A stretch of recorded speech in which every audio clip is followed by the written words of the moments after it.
तो निश्चित रूप से भगदड़ तो मची हुई है और एक वैसे भी जो इनका जोश जो दिख रहा है, एक बुंदेलखंड में कहावत है कि जब दिया बुझता है तो भभकता है, तो ये भभक रहे। महिला होगी न पुरुष होगा, जिसके पास भी गैस कनेक्शन का है उसको 500 रुपये में घर बैठे सिलेंडर मिलेगा, इस बात की गारंटी दी जा रही है।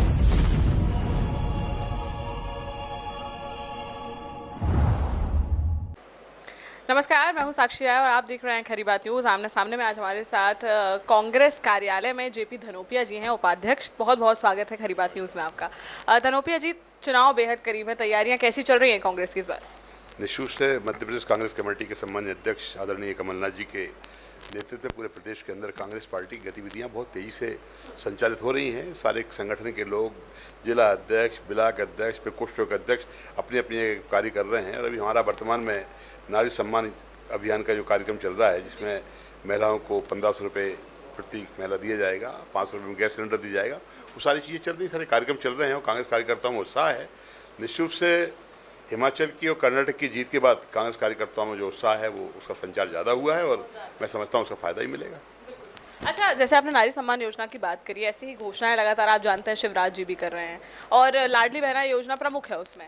तो उनकी तो सरकार है और 10 जून से मैं आपको बता दूं कि घोषणा भी हो गई है कि 10 जून से लोगों के खाते में पैसे जाना शुरू भी हो जाएंगे। इस बारे में आपका क्या कहना है? साक्षी जी, यही तो बात सोचने की है कि आप किसी भी चीज़ को अगर करना चाहते हैं और उसका आकलन चुनाव के नाम पर करना चाहते हैं, क्योंकि आप सभी जानते हैं कि शिवराज सिंह चौहान ने जो घोषणा की है वो चुनाव को देख कर की है, चुनाव के मद्देनजर की है। अगर उन्हें बहनों की इतनी चिंता थी तो 18 साल से क्या कर रहे थे, 19 साल से क्या कर रहे थे? आज तक तो उन्होंने कुछ नहीं किया। ये साफ तौर पर दिख रहा है चुनाव के लिए।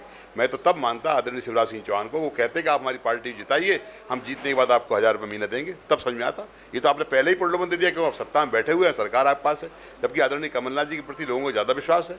आज आप देखिए, आम आदमी इस बात को मान के चलता है कि मध्य प्रदेश में कमलनाथ जी घोषणाएं नहीं करते, सिर्फ वचन देते हैं। और वचन का तो आपको भी मालूम, हम सब जानते हैं कि रघुकुल रिक्शा चली आई, प्राण जाए पर वचन न जाए। कमलनाथ जी ने जो कहा है तब किया है। 15 महीने जो कार्यकाल था उसकी उपलब्धियां देख लीजिए, चाहे 27% आरक्षण देने की बात हो, किसानों के कर्जे माफ़ करने की बात हो, 100 रुपये में 100 यूनिट देने की, बिजली देने की बात हो, लोगों के मानदेय बढ़ाने की बात हो, पेंशन राशि बढ़ाने की बात हो, शिक्षकों के उसमें देखिएगा, युवाओं को रोजगार, सारी चीज़ों को देखिए, सारी बातें हैं। तो मैं समझता हूँ कि कमलनाथ जी और शिवराज सिंह चौहान में जमीन आसमान का अंतर है। कमलनाथ जी सिर्फ और सिर्फ वही बात बोलते हैं जो करते हैं और हमेशा उन्होंने जो कहा वो किया है।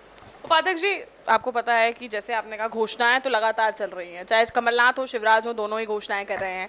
लेकिन बात यह है कि अब जो है कैसे भरोसा किया जाए? जनता ये सोच रही है कि शिवराज पे भरोसा करें, कमलनाथ पे भरोसा करें, बहुत कंफ्यूज नजर आ रही है। आपको क्या लगता है, कैसे आकलन करें जनता की किस पे भरोसा करना है? साक्षी जी, मैंने पहले भी आपसे कहा, दोनों घोषणाएं नहीं कर रहे हैं। शिवराज सिंह चौहान घोषणाएं कर रहे हैं, कमलनाथ जी वचन दे रहे हैं। अच्छा। वचन ये है कि हमारी सरकार बनने पर, थोड़ा आप उसको मतलब को समझिए, कांग्रेस पार्टी की सरकार बनने पर हम आपको 1500 रुपये प्रति, जो भी हमारी नारी सम्मान योजना की राशि है वो प्रत्येक महिला को देंगे और 500 रुपये प्रत्येक परिवार को। उसमें ना कोई गरीब होगा, ना अमीर होगा, ना कोई होगा, ना महिला होगी, ना पुरुष होगा, जिसके पास भी गैस कनेक्शन का है उसको 500 रुपये में घर बैठे सिलेंडर मिलेगा, इस बात की गारंटी दी जा रही है। तो ये हमारे वचन है, आदरणीय कमलनाथ जी के वचन है, घोषणाएं नहीं है।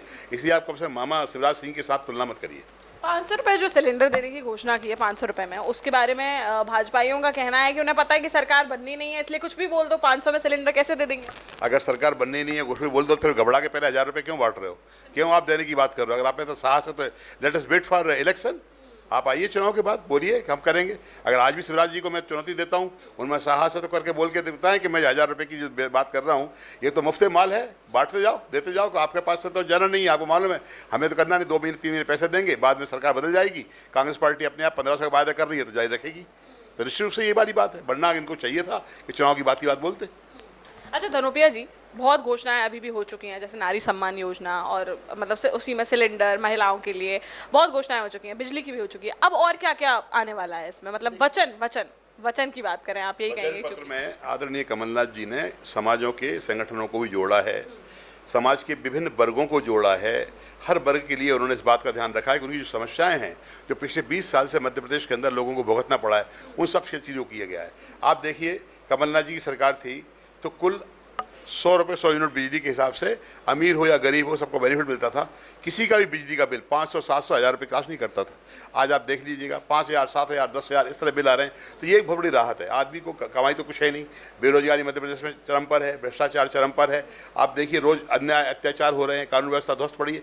इन सब चीज़ों से जनता घबरा चुकी है और आदरणीय कमलनाथ जी के साफ कहना है हम हर वर्ग के लिए सुरक्षा देंगे, शिक्षा देंगे, स्वास्थ्य देंगे, रोजगार देंगे और जो लोग इस बात की श्रेणी में आते हैं उनकी पात्रता अनुसार उनको लाभ भी दिया जाएगा। अच्छा धनोपिया जी, बहुत उथल पुथल देखने में मिल रही है, अभी चुनाव है इसलिए, और भाजपा में अंतर कलह की बहुत खबरें आ रही हैं, आपको भी पता चल रहा होगा, काफ़ी लोग जो है कांग्रेस में आने के दावे कर रहे हैं, तो इस बारे में आपका क्या कहना है? ये देखिए भारतीय जनता पार्टी में निश्चित रूप से एक हड़बड़ाहट मची हुई है, घबराहट मची हुई है, क्योंकि जिस तरह का माहौल बन गया है। आप देखिए जगह जगह सर्वे आ रहे हैं, भाजपा के नेताओं के द्वारा किए जा रहे हैं, खुद ही बता रहे हैं। भाजपा के लोग ऑन द कैमरा शायद नहीं बोलेंगे, लेकिन बाद में उनसे पूछो वो भी कहते हैं हाँ हालत ख़राब है। तो निश्चित रूप से भगदड़ तो मची हुई है और एक वैसे भी जो इनका जोश जो दिख रहा है, एक बुंदेलखंड में कहावत है कि जब दिया बुझता है तो भभकता है, तो ये भभक रहे हैं। बिल्कुल। अच्छा, आपको कितना एस्टिमेट लगा रहे हैं, कितनी सीटों के साथ सरकार बनाने वाले हैं? बहुत ही कंफर्टेबल मेजॉरिटी के साथ सरकार बनेगी। अगर ईश्वर ने चाहा तो राहुल गांधी की बात सही होगी। राहुल गांधी जी ने जो कहा है कि 150 तो 150 के पास पहुंचेंगे हम लोग, उम्मीद है। और सरकार निश्चित रूप से बहुत कंफर्टेबल बनेगी। कमलनाथ जी के नेतृत्व में मध्य प्रदेश में फिर सुशासन आएगा और लोगों को न्याय मिलेगा, योजनाओं के लाभ मिलेंगे और निश्चित रूप से कहीं ना कहीं भ्रष्टाचार है वो खत्म होगा, कानून व्यवस्था जो ध्वस्त पड़ी है वो ठीक होगी, सारी चीज़ों का एक नया मूल्यांकन होगा और कांग्रेस के राज में जो लोग हैं मध्य प्रदेश के वो खुशहाली महसूस करेंगे।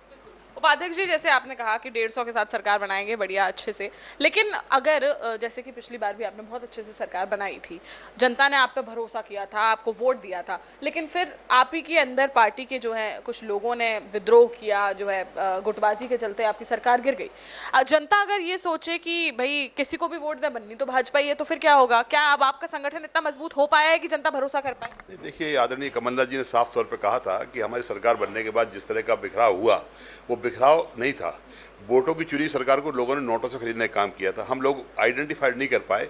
हमारे बीच में भी कुछ जयचंद थे जिनका डीएनए खानदान में गद्दारी का रहा है, उन लोगों ने शुरुआत करी, तो उसके लिए कोई क्या कर सकता है? तो कहीं ना कहीं इस बार ऐसी स्थिति नहीं बनेगी। पहचान के चिन्हित करके लोगों के साथ में टिकट दिए जाएंगे और जो विधायक बनेंगे निश्चित रूप से बहुत खुददारी से बनेंगे। जो लोग जो जयचंद थे वो जा चुके हैं, अब जयचंद दोबारा ऐसे नहीं मिलेंगे आपको, बेफिक्र रहिए आप। पिछली बार से अब जो लोग होंगे सिलेक्ट, उनके उसूलों में कहीं ना कहीं वजन होगा, उसूलों को वजन होगा और जनता के प्रति जवाबदेही होगी, क्योंकि सब मान के चल रहे हैं कि हर आदमी परेशान है और कांग्रेस से भरोसा करके अगर वो दे रहा है तो कांग्रेस की जिम्मेदारी सरकार बनाएगी और लोगों को सारी सुविधाएं, न्याय और प्रशासन देगी। मध्य प्रदेश की जनता को क्या संदेश देना चाहते हैं? बस ये कि प्रदेश की जनता को सोचना चाहिए कि बहुत हो चुका है, बदलाव आना चाहिए, क्योंकि 20 साल में जो हालात मध्य प्रदेश में बने हैं, आप देखिए 55 लाख से ज़्यादा युवा बेरोजगार हैं, कानून व्यवस्था खत्म पड़ी है, भ्रष्टाचार का आलम यह है कि रोज़ पकड़े जा रहे हैं, 30-30 करोड़ की संपत्तियां लोगों के घर पर निकल रही है टेम्परेरी। तो इन सब चीज़ों को देख के अगर हम करेंगे तो मैं समझता हूँ कि आम जनता को चाहिए कि एक उनके आने वाले बच्चों के लिए, भविष्य के लिए अगर बाकी में सुशासन देना है तो एक बार कांग्रेस पार्टी को वापस मौका देना चाहिए। हमारे साथ आज मध्य प्रदेश कांग्रेस के उपाध्यक्ष जेपी धनोपिया जी मौजूद थे और उनसे तमाम मुद्दों पर चर्चा करी। आपको क्या लगता है, 4 महीने में चुनाव है, मध्य प्रदेश में मुख्यमंत्री की गद्दी पे कौन राज करेगा? यहाँ पर जनता किस पर भरोसा जताएगी? हमें कमेंट बॉक्स में कमेंट करके जरूर बताएं। साथ ही ऐसे ही हम आपको जनता से, जनप्रतिनिधियों से रूबरू कराते रहेंगे। बने रहिए हमारे साथ, देखते रहिए खरी बात। कैमरामैन नितराम पटेल के साथ साक्षी राय।